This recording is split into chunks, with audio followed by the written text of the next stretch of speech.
আন্তর্জাতিক সংগ্রহশালা দিবস উপলক্ষে রবিবার রায়গঞ্জের বাণিজ্য ভবনে হিস্টোরিক্যাল সোসাইটি অফ উত্তর দিনাজপুরের উদ্যোগে এবং রায়গঞ্জ মার্চেন্টস অ্যাসোসিয়েশনের সহযোগিতায় এক বিশেষ অনুষ্ঠানের আয়োজন করা হয় বাণিজ্য ভবনে। অনুষ্ঠানে সংগ্রহশালা বিষয়ক প্রবন্ধ প্রতিযোগিতায় অংশগ্রহণকারীদের মধ্য দিয়ে নির্বাচিত 10 জন প্রতিযোগীকে শংসাপত্র ও স্মারক প্রদান করে সম্মানিত করা হয়। এদিনের অনুষ্ঠানে উপস্থিত ছিলেন কৌশিক চৌধুরী, রায়গঞ্জ মার্চেন্টস অ্যাসোসিয়েশনের সাধারণ সম্পাদক অতনু বন্ধু লাহিড়ী সহ এলাকার বিশিষ্ট ব্যক্তিবর্গ।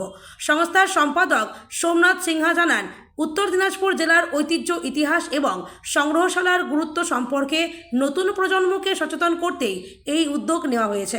এই বিষয়ে বক্তব্য রাখতে গিয়ে বিধায়ক কৌশিক চৌধুরী বলেন, ইতিহাস ও সংস্কৃতির সংরক্ষণে সংগ্রহশালার ভূমিকা অত্যন্ত গুরুত্বপূর্ণ। ভবিষ্যৎ প্রজন্মের কাছে জেলার ঐতিহ্য তুলে ধরতে এই ধরনের উদ্যোগ অত্যন্ত প্রশংসনীয়। অনুষ্ঠানের শেষে বিজয়ীদের হাতে শংসাপত্র ও স্মারক তুলে দেওয়া হয় এবং উপস্থিত অতিথিরা ভবিষ্যতেও এ ধরনের সাংস্কৃতিক ও ঐতিহ্যবাহী উদ্যোগের ধারাবাহিকতা বজায় রাখার উপর গুরুত্ব আরোপ করেন।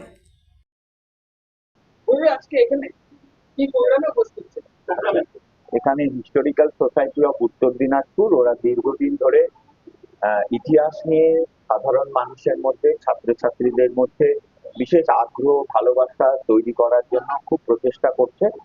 তো ওনাদেরকে আমি অনেকদিন ধরে লক্ষ্য করছি। তো আমার প্রথম সৌভাগ্য হলো ওনাদের এই কার্যক্রমে আসার জন্য। নমস্কার, আমার নাম Somnath Sinha, historical society of উত্তর দিনাজপুর সংস্থার সম্পাদক। আপনারা জানেন যে আগামীকাল নাগরিক নিয়ে আন্তর্জাতিক সংগ্রহশালা দিবস রয়েছে এবং সেই উপলক্ষে বিভিন্ন জায়গায় প্রোগ্রাম রয়েছে। আমরা এই সংগ্রহশালা দিবস উপলক্ষে প্রাক আন্তর্জাতিক সংগ্রহশালা দিবস উদযাপন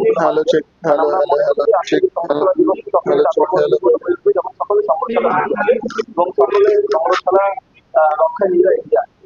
তার জন্য আমরা বিগত এক সপ্তাহ ধরে জেলার বিভিন্ন প্রান্তিক মানুষদেরকে এই বিষয়ে সচেতন করবার চেষ্টা করি।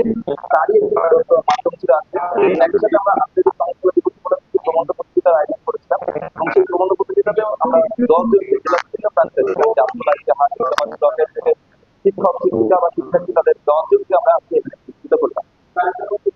আমাদের মাঝে উপস্থিত ছিলেন রায়গঞ্জের সম্মানীয় বিধায়ক চৌধুরী মহাশয়, উপস্থিত ছিলেন রায়গঞ্জ মার্চেন্টস অ্যাসোসিয়েশনের সাধারণ সম্পাদক তথা আমাদের মুখ্য উপদেষ্টা অতনু বন্ধু লাহিড়ী মহাশয়, উপস্থিত ছিলেন বিশিষ্ট সমাজসেবী বিপ্লব বাগচি মহাশয় সহ আরো।